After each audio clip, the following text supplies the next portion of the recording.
Good evening. Today is Sunday, April 12th, 2026. I'm Rich Stevens, and this is The Cold Take. What you're about to hear is news from this week, taken only from primary sources like press conferences and court documents. You can find those sources and attribution for every story at thecoldtake.com.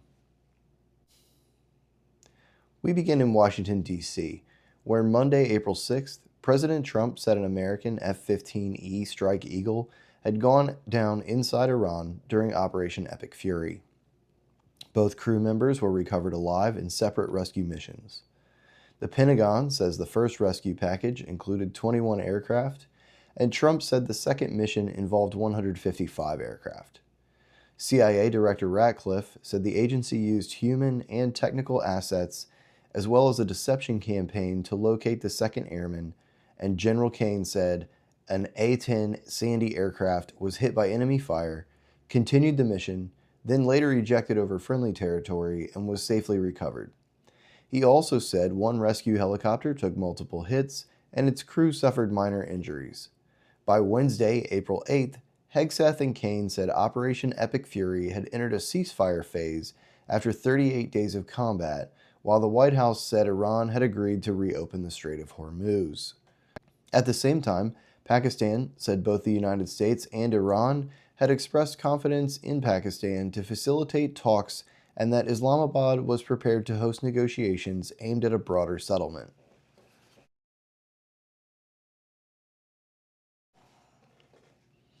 Moving into U.S. politics, the DIGNIDAD Act is back in the spotlight after supporters launched the National Dignity Coalition on March 25th to build support for the bill. The legislation itself is not new. It was introduced in Congress on July 15th of 2025 as H.R. 4393.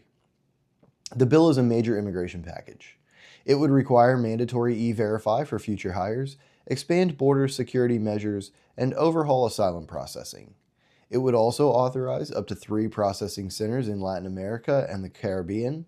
Those centers could pre-screen asylum claims, handle family reunification services for children, and provide employment consultation services before people reach the U.S. border. The bill would create a dignity program for many undocumented immigrants already here if they've been in the United States since before December 31st of 2020. If they qualify, pass a background check, and pay into the program, they could receive deferred action, work authorization, travel permission, and then a renewable 7-year legal status called dignity status. The bill also includes a federal loan forgiveness program for attorneys working with immigrants at humanitarian campuses. Under the sponsor's summary, lawyers could have 75% of their student loans forgiven after 4 years of service. The bill treats Dreamers differently. Its separate DREAM Act section would allow certain people who came here as children to move toward permanent legal status and eventual citizenship. So the core of the bill is not just enforcement or legalization alone. It's a large immigration system rewrite that expands enforcement, expands processing capacity, creates renewable legal status, and builds new immigration support infrastructure both inside and outside the United States.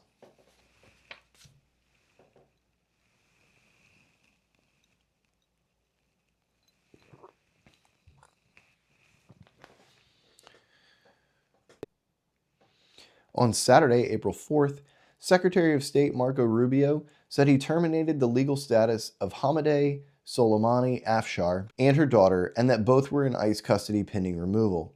Rubio identified Afshar as the niece of former Iranian General Qasem Soleimani. The State Department issued a same-day media note saying Afshar promoted Iranian regime propaganda, celebrated attacks on U.S. forces, and supported the IRGC.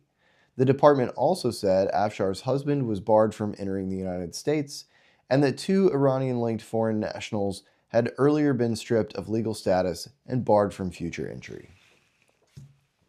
Picture it. You're eating a moon pie, talking about a mission to the moon. Meanwhile, you're drinking moonshine while talking about legal home distillation and a mission to the moon.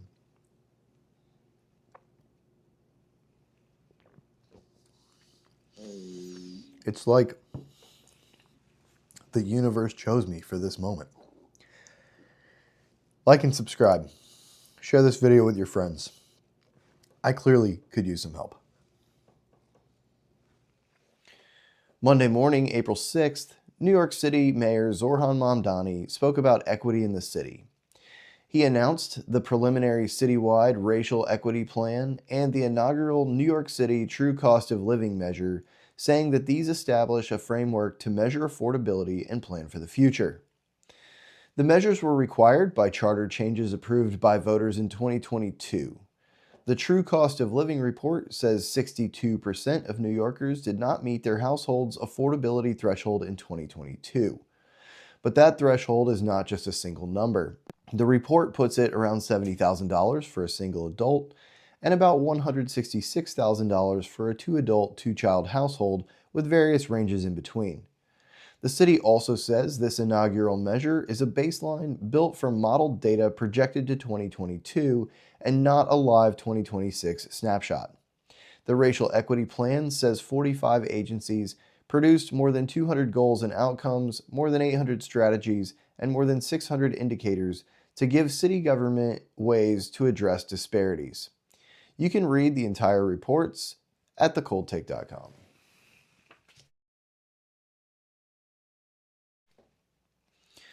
On Monday, April 6th, the Supreme Court cleared the way for Steve Bannon's contempt of Congress case to be reconsidered after the Justice Department moved to dismiss it. The court granted Bannon's petition, vacated the D.C. Circuit Court ruling against him, and sent the case back for further consideration in light of the government's pending motion to dismiss the indictment. The case came from Bannon's refusal to comply with the January 6th committee subpoena. Court records in the Supreme Court filing say that he was charged in 2021 on 2 counts of contempt of Congress, convicted in 2022, and sentenced to 4 months in prison and a $6,500 fine. On Monday, April 6th, Governor Ron DeSantis signed HB 1471, a Florida law titled, quote, Systems of Law and Terrorist Organizations. DeSantis said the state, quote, must operate under one legal system, and the governor's office said the bill blocks enforcement of foreign or religious law, including Sharia law, when it would violate constitutional rights.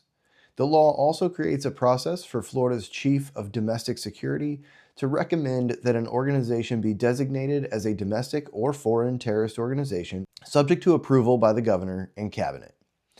House staff analysis says the bill also adds education penalties, including possible expulsion for certain students found to have promoted terrorist organizations.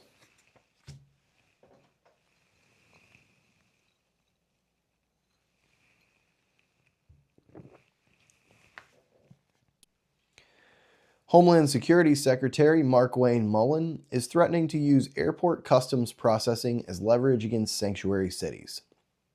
In an interview on Tuesday, April 7th, Mullin said sanctuary cities are not lawful and said one area DHS may target is cities with international airports. He asked whether a sanctuary city should really be processing customs into its city if local officials will work with DHS at the airport and then refuse to enforce immigration policy once travelers leave it. When asked directly whether big sanctuary cities with big airports could lose customs processing, Mullin said DHS may be forced to make hard decisions about who is willing to work with the department.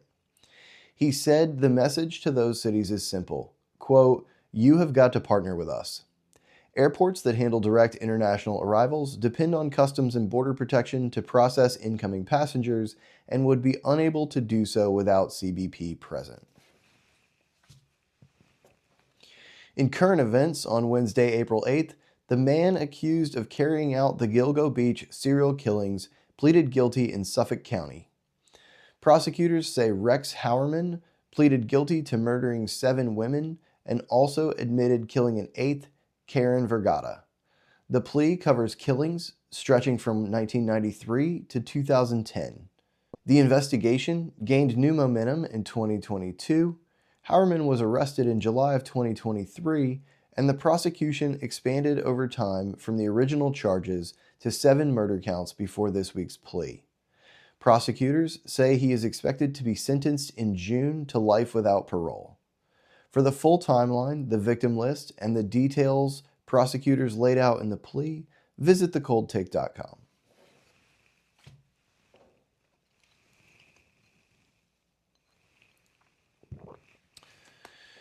On Wednesday, April 8th, Riverside County deputies said they located a suspect wanted for grand theft in Harupa Valley and tried to stop his vehicle. The driver failed to yield, and deputies began a pursuit. Deputies later said they received information that the suspect was armed with a handgun. During the chase, the Riverside Sheriff's K-9 unit attempted to deploy a grappler device. The sheriff's office said that the deployment was unsuccessful, and the vehicle then crashed into a wall on Antigua Drive. Deputies said they found the suspect in the car with injuries consistent with a self-inflicted gunshot wound. He was removed from the vehicle, given medical aid, and pronounced dead at the scene. The complete video is available at thecoldtake.com.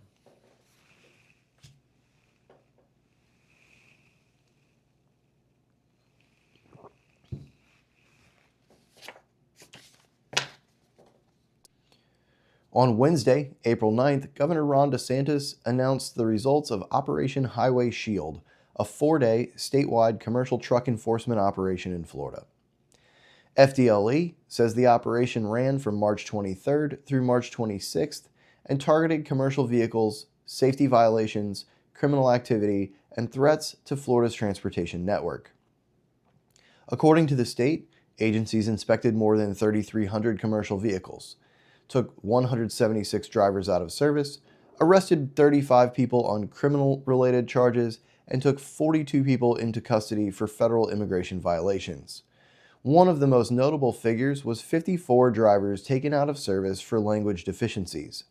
Federal commercial driver rules require drivers to read and speak English well enough to understand road signs, answer official questions, and complete reports.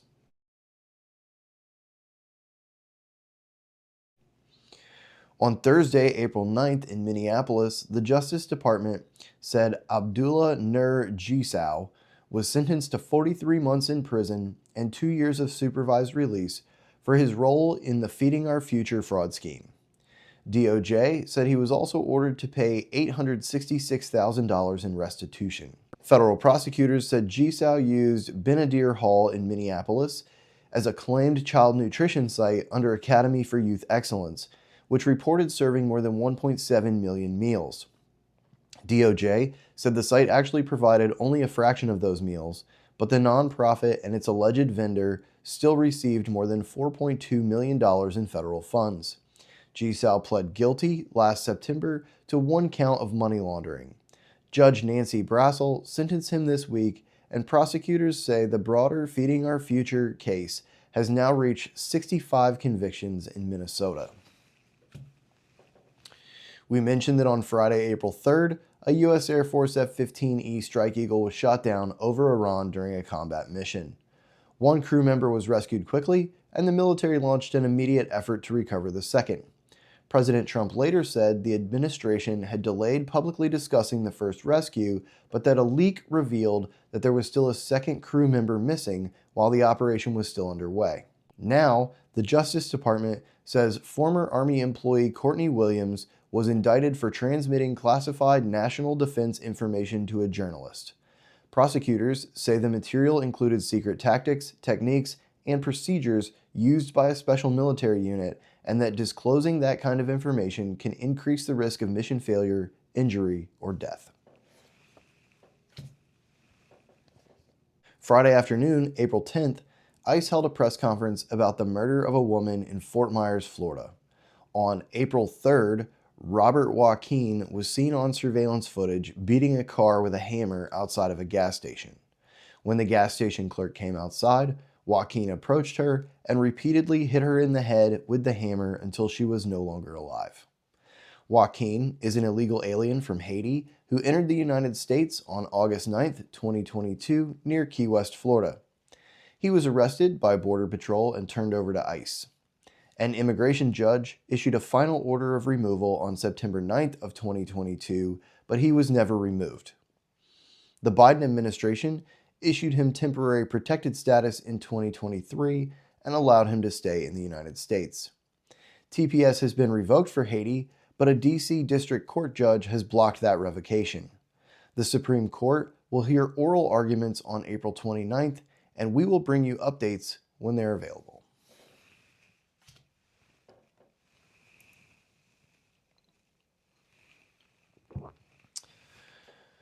Friday, April 10th, the San Bernardino County DA held a press conference about the burning of a 1.2 million square foot warehouse and charges against Hamel Abdul Karim. Video posted to Instagram showed Abdul Karim setting fire to multiple pallets of paper products inside a warehouse in Ontario, California. I did not know that place existed. State charges include aggravated arson with a special allegation for damage over $10.1 million and 6 additional counts for each of the individual fires set. If convicted, the penalty is 10 years to life. Because the destroyed products are shipped nationwide, the USADA also announced federal charges carrying a 5-year minimum and up to 20 years in prison. The warehouse and contents were deemed a total loss, with the building valued around $150 million and the contents $500 million. That's a lot of toilet paper. On Friday, April 10th, the Fifth Circuit ruled that the federal ban on home distilling is unconstitutional. In McNutt v. U.S. Department of Justice, the court said that the law violates the Constitution's taxation clause and necessary and proper clause, and it affirmed an injunction against enforcement of the challenged provisions. The case involved the Hobby Distillers Association and several members who said they wanted to distill spirits at home for personal use. The court noted that the federal ban traces back to 1868 and that violating it can carry up to 5 years in prison and a $10,000 fine. On an unrelated note, I'd like to enjoy some home-brewed spirits myself.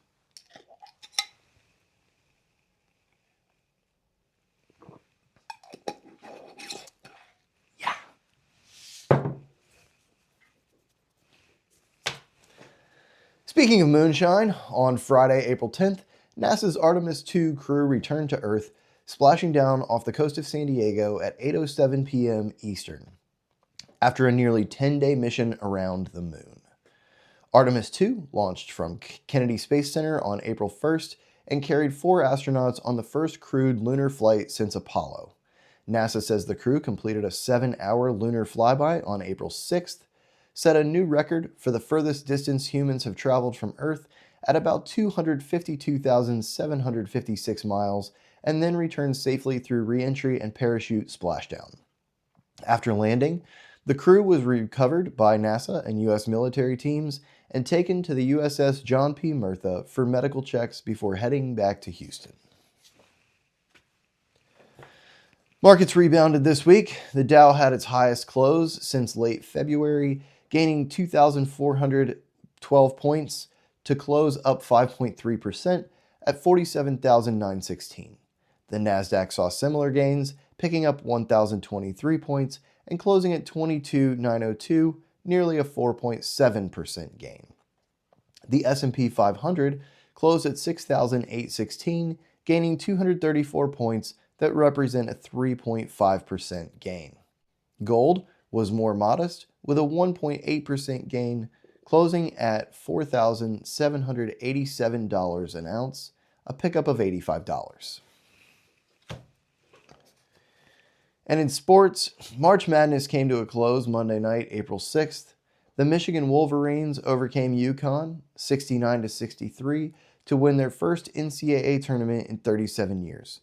After averaging 94.4 points per game in the tournament, Michigan faced a tough UConn defense that took down top-seeded Duke in the Elite Eight. I made a more detailed video Tuesday that I'll link in the description.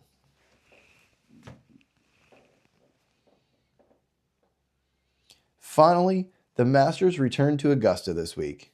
The final round is today, with McIlroy and Young tied at 11 under and Burns 1 shot behind. And like it or not, that's what happened. I'm Rich Stevens, and this has been The Cold Take.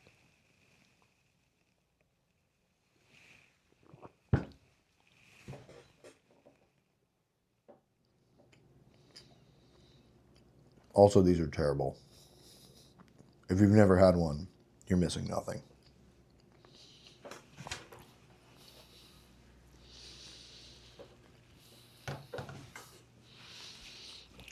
And that jar smells like chlorine.